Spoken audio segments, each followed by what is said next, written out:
Black Power family. This is your brother Floyd Williams. Just trying to do what it is that I can to make a contribution and have a lasting impact upon the black family. My life, everything that I do is geared towards the liberation and betterment of our people.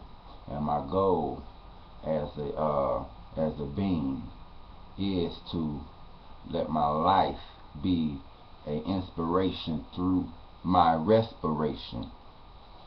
It is July 3rd today, and for many in America and the world over, tomorrow for them is a very anticipated day. It's a very day where they're very enthusiastic and excited that marks their liberation and freedom. So I'm here today as an African. I'm not no American. As an African, we have to acknowledge and accept that the hyphen between the African and American in that title, the hyphen has the same functionality as the divisor in division. It is to divide, it is to separate. But they knew, these wise, wicked scientists,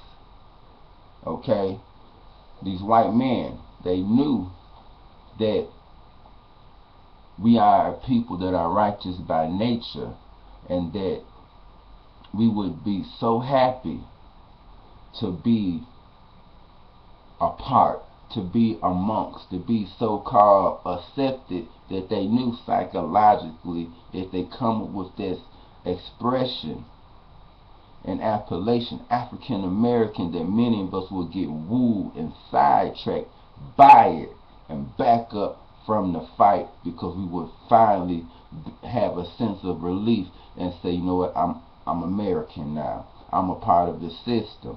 Things are getting better. It's changing. But that was nothing but a stratagem.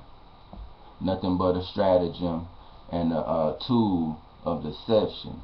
But the African American, and the setting up that name with the hyphen in between it, was only to cause conflict within the person, to have them to decide which one are they.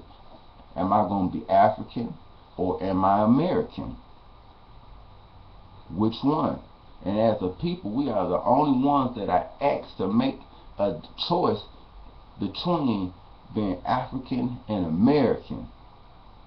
The only ones. You look on a job application, you don't see Irish American, you don't see Asian American, you don't see Pacific Islander American, but we are the only ones that are asked to decide, and this was designed to create within us a conflict of loyalty and a conflict of allegiance, and to sever any ties or connection to Africa and to the continent, and to separate us from our innate power and abilities and everything that is lying dormant within our DNA, ready to be awakened. So that's why I'm here, to excite and to speak to that greatness within our being that is ready to be unlocked, so that we as the black family can manifest who we really are and get back on the throne. But in order for that to occur, we have to give homage and respect and renew that connection that was lost. So now I'm talking about that ancestral connection. We got to get back onto this ancestral connection of following their voices and giving them reverence, and listening to their voices, Who would turn their back on their mother? Who would turn their back on their mother?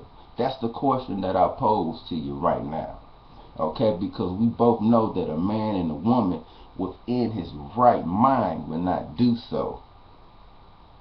And even The Bible that most of my family stand on, it says within there that your days on length upon earth would be determined according to the treatment of the parent. So who would turn their back on their mother? No reasonable, a logical, rational man would do that, would turn their back on their mother. In doing so, one cannot expect blessings or peace. You can't expect no blessings turning your back on your mother. Okay? Now, Africa is Mother Africa. That's Mother Africa. That is Mother Africa. That's Mother Africa, but we turn our back on Africa. We can't expect no blessings turning our back on our mom, because when we do that, we go from living on an Eastern standard or system of way of life to living on another Western standard or system of way of life that is based on nothing. That is not based on our principles. It's not based on our thinking. It is not based on our energy. Not even physically, right on down to the diet. We are destroying ourselves. Okay? So, this ancestral connection, connecting to Africa, respecting our ancestors, and only involving ourselves in traditions and holidays that reinforces our mind and our spirituality are we to participate in. If I don't participate in nothing, if it don't reinforce and speak to my blackness. And those are the stances that we have to take, and I come to remind us of our history and the past that we went through. As y'all twisted, sick, lost, assimilationists, integrationists, okay, just warped, brainwashed, celebrating our own demise, celebrating our own slaughter, celebrating our own killing, celebrating our own genocide, celebrating our own massacre, celebrating our own elimination. See, we got to digest everything that's going on and move in accordance to our spirit. According to our spirit. I'm going to go ahead. 4th of July, that's not my holiday. That's my holiday. The 4th of July for me is just a damn reminder of where I'm at, what my people went through, and the condition and circumstance and situation that I am in is nothing but a reminder for me of how hard I got to go to work that got to be done. And how lost we are. So the 4th of July for me is a day of remembrance. Nothing else. Ain't no damn celebration.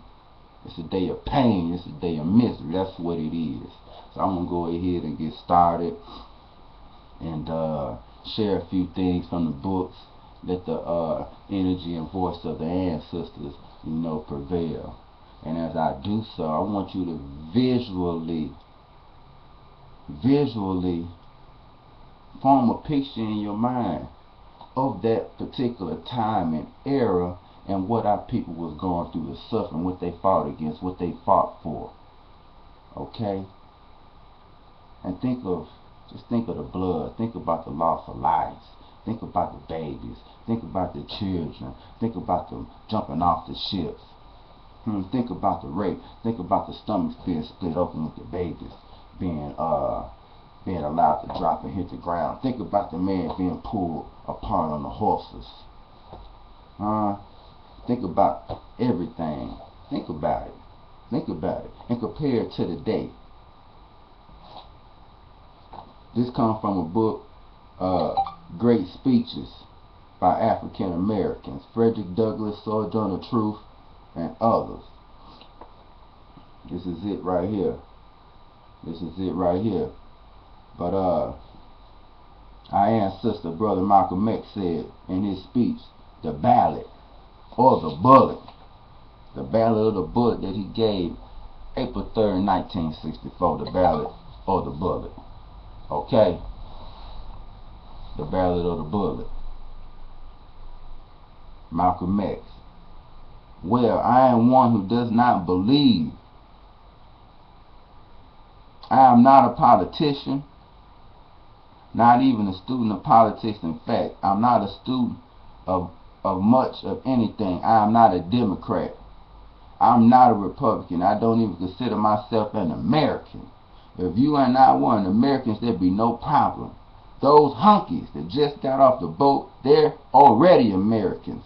Polacks are already Americans. The Italian refugees are already Americans.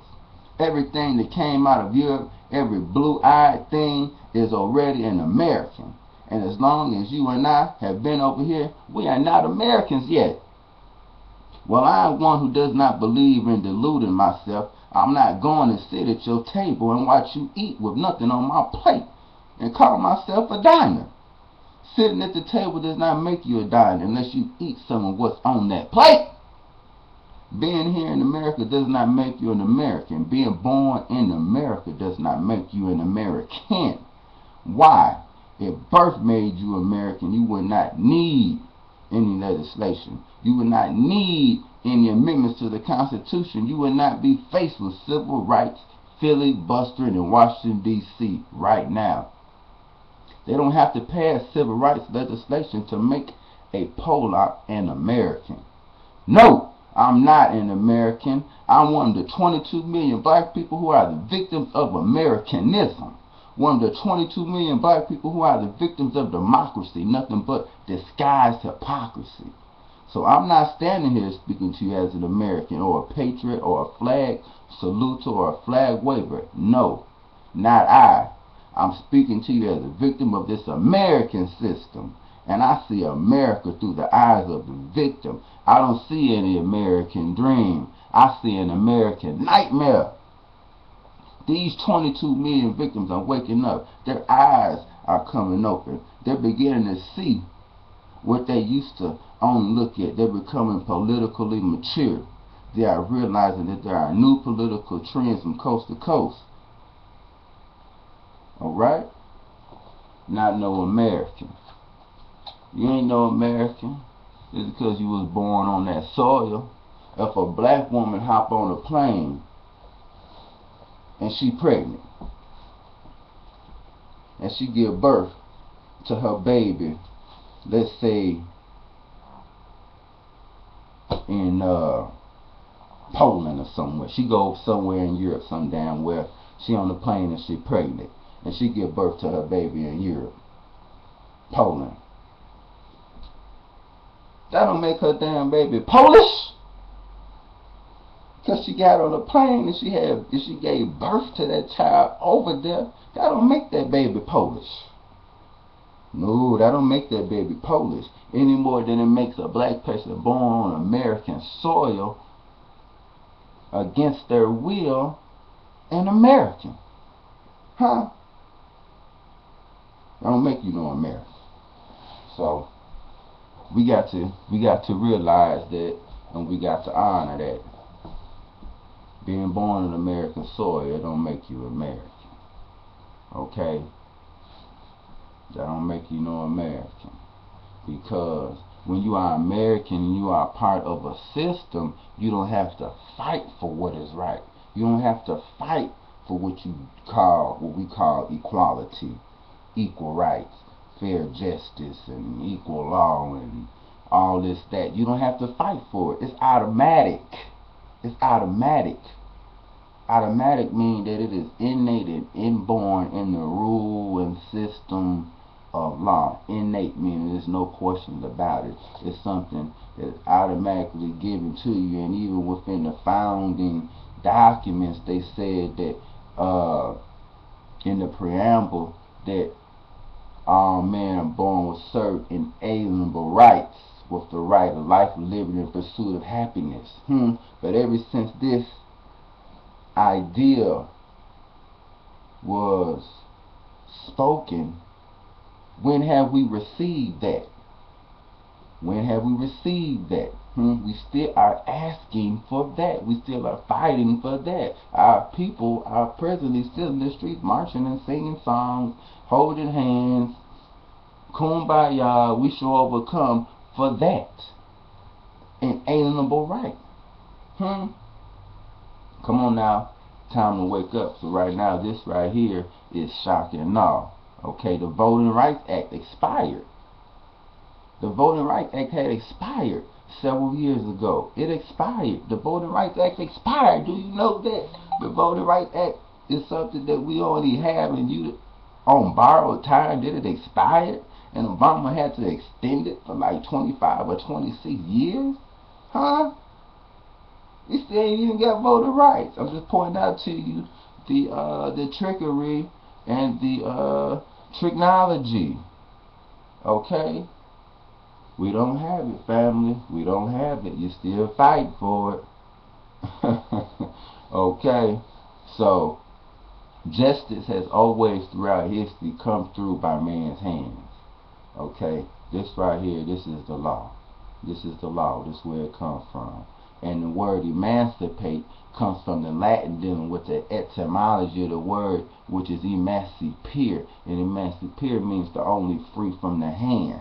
Only to free from the hand. So this tells you that the plan was only to free from physical rule. So the rule went from physical to mental and to material, because they set up the industrialized system. So the plan was only just to shuffle you from one area of work to another area of work, because then you became more valued and worth something with the industrializing. Okay, so it went from the physical to the so-called, what we look at as more subtle or tangible. Okay, so the warfare became more spiritual and focused with an emphasis on psychological. Which still, if you control those two, it still sets up the institution of physical slavery. Okay, but right now in this short video, I'm trying to keep it short. Don't have time to really expound on all of that. But I'm just pointing out some things like Arsenio Hall say to make you go, that's all. Okay, I'm gonna move on. Christopher Columbus and the African Holocaust, slavery and the rise of European colonialism. Dr. John Henry Clark, warrior scholar. He said, I have gone through these forts slaves, most of the major ones. I went through Goree, the slave fort in the French area, and that's the third time I've gone through that one within the year. If you look at the structure, you see that it was designed so that the slave settlers lived in luxury over the slave dungeons below. Upon the onset of evening, the women would be assembled in the courtyard so that the captains could pick out the one that they wanted to violate that night. And these Africans had not even left Africa yet.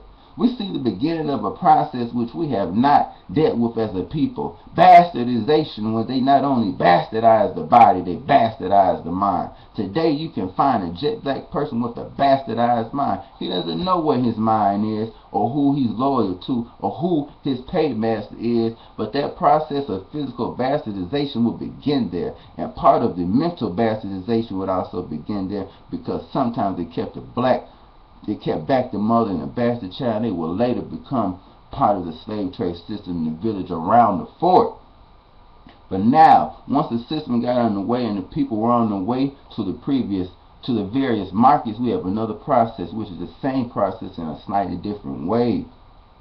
This is the tragedy of such proportion that it taxes the imagination, and some blacks wants to forget about it. And maybe this is why we have not memorialized our dead. This constitutes the greatest number of unmemorialized people in the history of the whole world. No other people have permitted that many of the people that died have not attempted to make a suitable memorial for them. I say again, it's like having not buried them. I say again, it's like having not buried them. It's like they are still there, like their voices are still there. They have left us with something. I remember speaking to Ray Charles once, and I was trying to explain the particular nature of the genius in his voice, and he didn't get the point. And I was kind of sorry that I had put it that way. I said, Ray, the particular genius in your voice is that of protracted crying. That's the wail and the crying in those slave ships coming back down through the genes and through the years. He shook his head and said, "Where did you get this crazy cat?"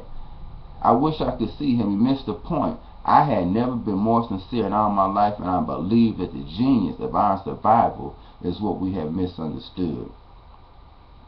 When we discuss the numbers lost in this trade, we are in an endless discussion of how many, and that depends on who you're listening to. If 20 million cleared through Goree, that's just one fortress and not even the largest. 20 million cleared through that one place, and Goree was last in getting started. And the monster, the largest of the slave forts, was at Elmina Castle, whose dungeons could hold over 1,000 at one time. Let's put these together. Another figure to add to it is that of those lost in the movement from the hinterlands to the coast. Sometimes 7 out of 10 got lost. Sometimes slave catchers in competition with each other, or just for meanness and spite, killed each other's captives. That means that 100% got lost. 10 out of 10 got lost. Now, these are statistics that didn't get in anyone's computer. Some of the slave captains were thieves and cheats working for absentee slave owners. They would load, say, 350 slaves on the ship, list in their log 300, stop at a port and sell 50 and put the proceeds directly in their pocket. These statistics got lost. These statistics did not get in anyone's computer, but the money got into the pocket. I'm saying that nearly every figure that you could hear could absolutely be wrong or could partially be right. But if it's a low figure, it's fully wrong. He said 20 million just went to one port. 20 million. Excluding the larger ones in the other ports. The Runaways, the underground slave market, undercutting the numbers, so we are very well lost. 5 times that 20 million in slaves. Captured people. Alright? I'm going to keep it moving real quick. And this one right here, if you really want to understand and get a real glimpse in the sight of white supremacy, you have to have this one. This is the Mein Kampf. The Mein Kampf by Adolf Hitler. Mein Kampf. Kampf means my struggle. But I'm going to show you the indoctrination of the baby's mind, or the teaching, or the imparting of information, education to the baby's minds that we as a black family must do as well. Okay? Because this is what is going on and why. Oh my man, there's so much information I could pour out, but hey, I ain't got that much time. You know, just gonna keep it real. What has happened always and everywhere, and every kind of struggle happened also in the language fight, which is carried on in the old Austria. There were 3 groups in the fighters: those who were lukewarm and the traitors. This sifting process began even in the schools, and it is worth noting that the struggle for the language was waged perhaps in its bitterest forms around the school, because this was the nursery where the seeds had to be tended, which were to spring up and form the future generation. The tactical objective of the fight was the winning over of the child, and it was to the child that the first rallying cry was addressed: German boy, do not forget that you are German, and remember, little girl, that one day you must be a German mother. Alright now. So my whole point is, and that is just showing, if we put in a good, hard, consistent, continuous effort, it could just be done little by little, family. If we start reaching our children and giving them positive images and real information and facts pertaining to themselves and their blackness and uniqueness as individuals, we could reverse the order. So the revolution for the black family is in dealing with and capturing the minds and giving the family some real images and history that they can have to portray and mimic themselves to put some against us. We need some real history, some real information and teaching imparted in these babies and anybody who we could reach and empower black family. Okay? How come we don't have images like this up in our home, dealing with dealing with Osiris, Isis, and horrors. Okay, we need to have these black guys up. We need to be having black images like this up at the house. Okay, we got children out there. I mean, we have children out there who never seen images like this. You go to homes, you never see images like this. We come up in homes, we don't never see these powerful images like this. Okay, we need these powerful images like this to be seen, because right here, these are the images that reinforces our spirit and our greatness. Okay, and gives us the power and the strength to stand up because we know who we are. If we growing up in a child is having images like this impressed on their soul and on their psyche, when it's time to fight and they are offended and they are faced with adversity, they're not beating themselves up and questioning, what have I done wrong? Why can't I get it right? What's wrong with me? You see, automatically before it even transpired, they is groomed and cultivated for it and know that they are dealing with a damn sick devil. And it is the white man with the problem, not him. They understand, okay? So the knowledge itself protects all the way around. We got to have images like this up in the house, family. That's what it's all about. It's about the children. This right here is Jordan Russell Davis. We can't forget this stuff. Our Holocaust is still going on. Jordan Russell Davis killed, gunned down by white beasts. Michael Dunn, because he wouldn't turn down his radio at the damn gas station. Okay, and everything else still going on around here. Okay, in Minneapolis we had that young boy that was sprayed, named Tate, 10 years old. The beast ain't got no love when it comes to the children now. Nobody. Right here we have Missing in Black Jet. Missing in Black. How can we celebrate the 4th of July with all this going on and transpiring? Missing in Black. Okay. It says special investigator report missing in Black. Where is the outrage? Okay. So anyway, the 4th of July, it ain't us. We got to get back to this African centered stuff. Get back to our ancestral connection. And we can't be praising these holidays. Okay. You know, we got to look at that word holiday. Holiday dealing with the etymology and dealing with the root means sacred day. Okay. Holiday mean holy day. And there ain't no damn holy day and no holiday given to me by my God. Well, I'm getting my ass whooped, kicked, killed, murdered, maimed, raped. Okay, that ain't no holiday given to me by my God to celebrate my oppression and killing and my genocide. Ain't no holiday given to us from our Lord, from our God, from your Jesus, or from your Muhammad. You see what I'm saying? So you really got to analyze these things. Okay, holiday is that which is supposed to be given to you from your Constitution and the book that you stand upon. So wake up, family. We got to wake up. Okay, we need books like this. Blueprint for Black Power, and Miss Wilson. Alright, internet family, I'm about to get ready to go, so I can't continue to talk. Y'all try to support black scholarship, you know, support black scholarship, the Holy Black Papyrus.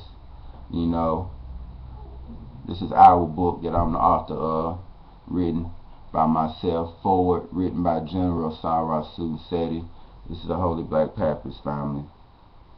Okay, Holy Black Papyrus. You know, to support black scholarship.